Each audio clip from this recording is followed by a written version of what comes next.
तो ऋषि खाली टेक्नोलॉजी पर काम नहीं करते थे, ऋषि पूरे समाज को देखते थे। पूरे समाज इन द सेंस पूरे समाज को देखते थे, पूरे जीव जगत को देखते थे।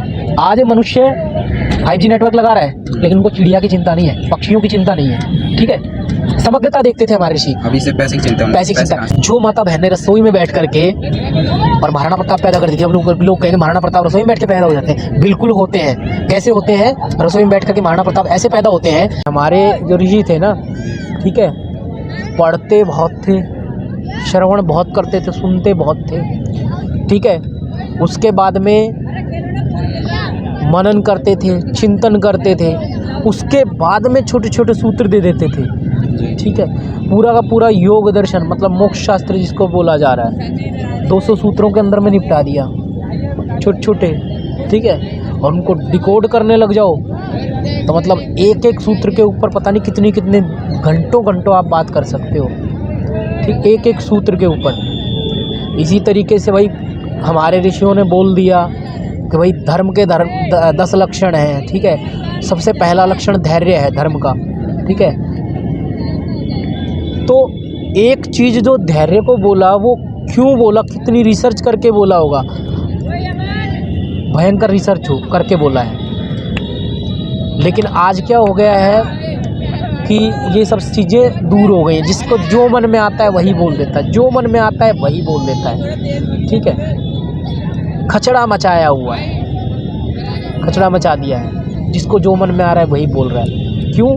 क्योंकि उनको तात्कालिक लाभ दिखते हैं। ऋषियों को दीर्घकालिक लाभ देखने थे, ऋषियों को मनुष्यता की रक्षा करनी थी, ठीक है।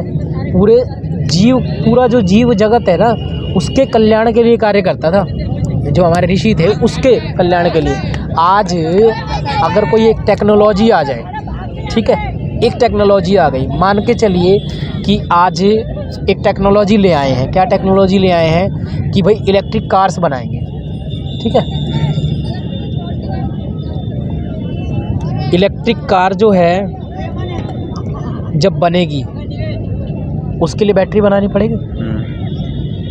बैटरी के लिए कितने सारे प्रकृति के संसाधनों का दोहन होगा, ठीक है। अब लोग बोल देंगे यार पेट्रोल का दोहन होने लग रहा है तो इससे अच्छा ये रहेगा, कम से कम पॉल्यूशन नहीं करेगा ना। भाई आपकी बात मान ली, लेकिन एक बैटरी जो बिल्कुल डैमेज हो जाएगी, हर तरीके से जब डैमेज हो जाएगी और जब उसका कूड़ा इकट्ठा होने लग जाएगा, तो दिल्ली में आज जैसे कूड़े के पहाड़ हैं, ऐसे पूरे भारत के अंदर में कितने कूड़े के पहाड़ इकट्ठे हो जाएंगे। क्योंकि सारी की सारी ऊर्जा को आपने कहाँ केंद्रित कर दिया, सारी की सारी ऊर्जा जो है उसी पर केंद्रित हो जाएगी। और भाई इस बैटरी को बनाने के लिए बिजली तो लगेगी ना। बिजली पैदा करने के लिए भी तो कोयला चाहिए, चाहिए, पानी का इस्तेमाल करेंगे तो वो चीज़ें तो कभी भी नहीं होनी है। तो कितना लॉन्ग टर्म का हमारे ऋषि सोचते थे। जो बैटरी की बात है, मैंने एक चैनल पर देखा था, ठीक है, आज से 2500-3 हज़ार साल पहले बैटरी का आविष्कार हो चुका था। लेकिन ऋषियों ने क्या किया, उसको कोडिंग कर दी, कोडिंग करके वो इस तरीके से छुपा दिया, ठीक है। हो गया था हो चुका था, मैं आपको उसका लिंक भी दे दूंगा, ठीक है।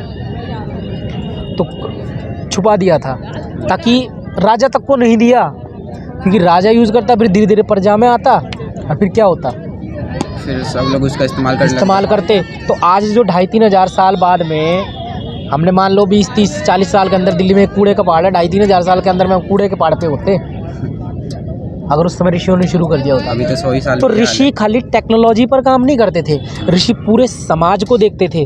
पूरे समाज इन द सेंस पूरे समाज को देखते थे, पूरे जीव जगत को देखते थे। आज मनुष्य 5G नेटवर्क लगा रहा है लेकिन उनको चिड़िया की चिंता नहीं है, पक्षियों की चिंता नहीं है, ठीक है। समग्रता देखते थे हमारे ऋषि। अभी से पैसे की चिंता, पैसे की चिंता। यहाँ पर भारत में आज पता क्या बोलने लग रहा है, भाई इतने है ना एयरलाइंस बनने चाहिए, ठीक है, इतने हवाई जहाज होने चाहिए, ये विकास का माप है। भाई अमेरिका के अंदर में इतने ज़्यादा है ना, हर घंटे इतनी फ्लाइट्स उड़ती हैं, वहाँ का आकाश तत्व खत्म हो चुका है, नष्ट हो चुका है, आकाश तत्व बुरी तरीके से प्रभावित हो चुका है, ठीक है। उसके कारण से वहाँ मानसिक विकार इतने ज़्यादा हो रहे हैं, इतने ज़्यादा रेप होते हैं, इतने ज़्यादा मर्डर होते हैं, लेकिन लोगों को समझ नहीं आएगी क्योंकि समग्रता में नहीं सोचते। आज का वैज्ञानिक क्या सोचता है कि भाई एक ने आविष्कार अभी दिखाया कि भाई बच्चे को जैसे दूध पिलाते हैं ना चम्मच से, ठीक है, तो चम्मच से जब दूध पिला रहे हैं तो क्या करना पड़ता है, माँ को है ना पहले हाथ लगा के देखना पड़ता है कि भाई ठंडा है या नहीं है, ठीक है, और उसके बाद में है ना बच्चे को पिलाती है। तो अब ऐसी चम्मच निकाल दी उन्होंने कि वो है ना रंग बदल जाएगा। वो चम्मच के बैक साइड में एक रंग का दे दिया कि भाई गर्म होगा तो ये रंग जल जाएगा और ठंडा होगा तो ये रंग जल जाएगा। लेकिन वो माता का जो अटैचमेंट है वो बच्चे के साथ छीन लिया है, नहीं छीन लिया? वो तो छीन ही लिया, उसका जो प्रेम था उसको एक तरह से भाई माँ किसी तरीके से जुड़ रही थी बच्चे के साथ, वो कर दिया, सारा कुछ मशीन पर ले आए। तो हमारी जो संस्कृति है ना वो समग्रता में सोचती है। अंकित थोड़ा उधर की होकर बैठी हो, चलने लग रही वीडियो, ठीक है, समग्रता में होकर के सोचती है। हमारे ऋषियों ने कोई भी आविष्कार किए, कोई भी चीज़ें लेकर के आए समाज के लिए, तो उसमें चींटी से लेकर के और हाथी तक का सबका देखा कि भाई किसी का नुकसान ना हो, किसी एक व्यक्ति का फ़ायदा ना हो, कि किसी एक व्यक्ति के फ़ायदे के कारण 10 लोगों का नुकसान ना हो।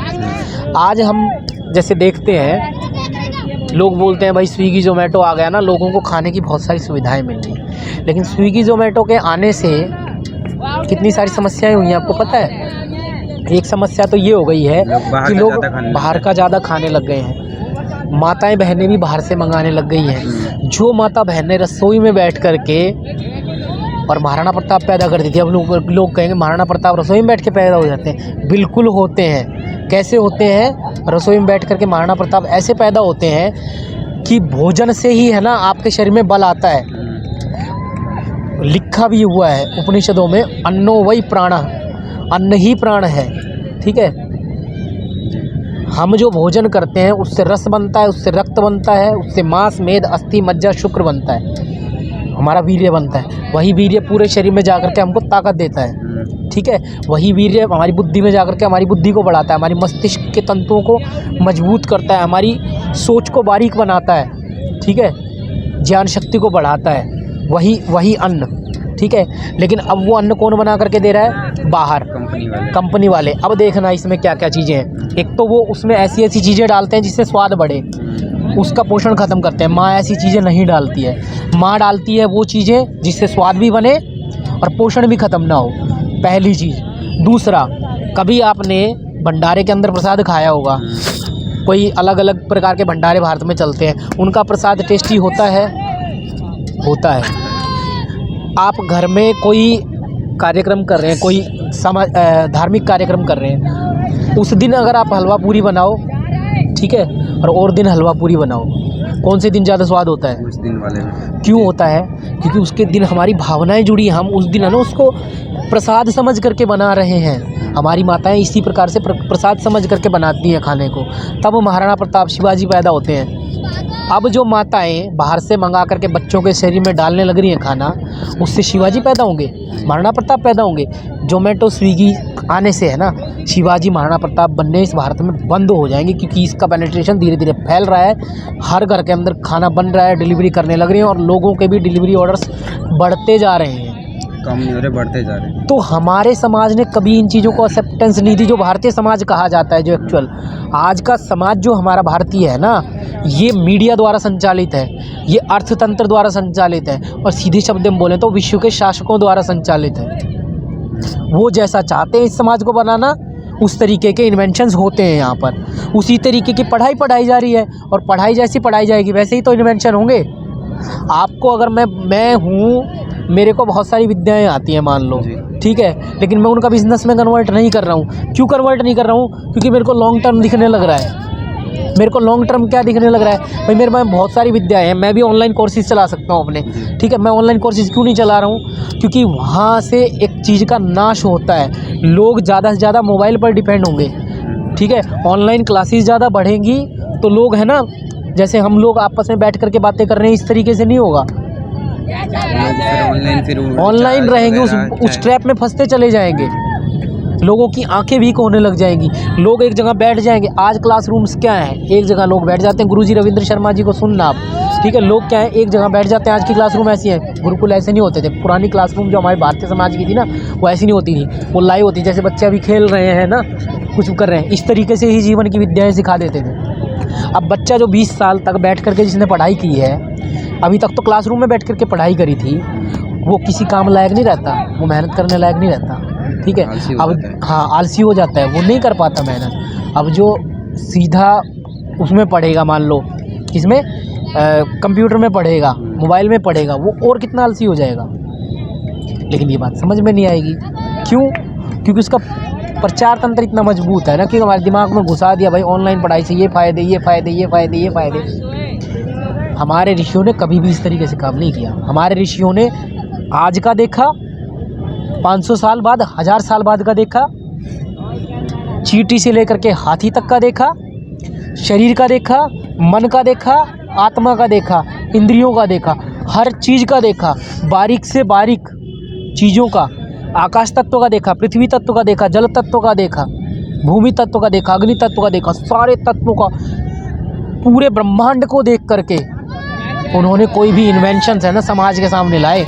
ऐसा नहीं था कि भाई ऐसे ही आए और कोई भी इन्वेंशन है ना समाज के सामने रख दी। आज की जो इन्वेंशंस हो रही है ना, वो इसी तरीके की हो रही हैं कि जिनको तात्कालिक फ़ायदा दिखता है, जिनको एक व्यक्तिगत फ़ायदा दिखता है, उनको ना कुत्ते की चिंता, ना बिल्ली की चिंता, ना चींटी की चिंता, ना चिड़िया की चिंता, ना जल जंगल ज़मीन किसी की चिंता, ना मन की चिंता कि भाई एक ये चीज़ को इस्तेमाल करने से व्यक्ति का मन कैसा हो जाएगा, ना आत्मा की चिंता कि आत्मा पर कैसा प्रभाव पड़ेगा, ना बुद्धि की चिंता बुद्धि पर कैसा प्रभाव पड़ेगा, ना उसके पंच तत्वों की चिंता है उसको कि उस पर कैसा प्रभाव पड़ेगा, उसकी इंद्रियों की चिंता नहीं है, किसी चीज़ की चिंता नहीं है। उसको सिर्फ एक दिखता है कि तात्कालिक मेरे को ये लाभ मिलने लग रहा है तो इस कर्म को मेरे को कर देना चाहिए। धैर्य नाम की तो चीज़ ही नहीं है।